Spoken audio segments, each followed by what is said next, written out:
This video is about removing and installing a rear wheel. The first step in doing that is to release the brake. There's 3 different kinds of brakes, and so we're going to start by showing you those. Here's the V brake. Now the purpose of releasing the brake is to spread the brake shoes so the tire will drop between them. This is a caliper brake that we find on road bikes. It's real easy. You just lift the lever. And this is a cantilever brake like what you find on touring bikes. It's released at this point. The next step is to shift the bike into the smallest sprocket. It makes getting the wheel out easier. Next we'll work with the quick release. The quick release has 2 positions. This is open. This is closed. To take the wheel out, we'll release the quick release. We'll loosen the nut on the right. And sometimes you'll need to move the rear derailleur out of the way before the wheel drops out. But when you do, the wheel comes right out.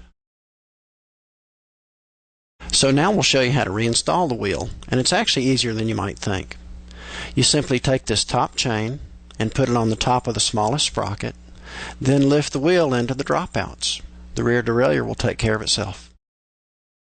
Now notice how this fastener works.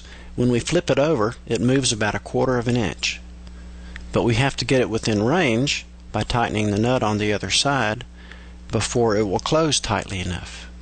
Notice here I'm only using my fingers, which tells me that it's not tight enough. So we'll open it up again, and we're going to tighten the nut a little bit more and see how it feels. Usually when it's tight enough, you'll have to use your palm to close it. And finally, reattach your back brake. You want to be sure your rear wheel is aligned because this affects the brakes. We can check the alignment by watching the movement on these caliper arms.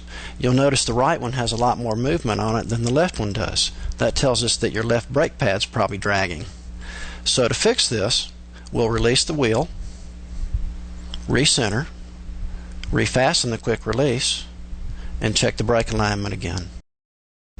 This time you'll see that the right caliper and the left one will have the same amount of movement to them. When you've got that, there's your adjustment. Go out and ride.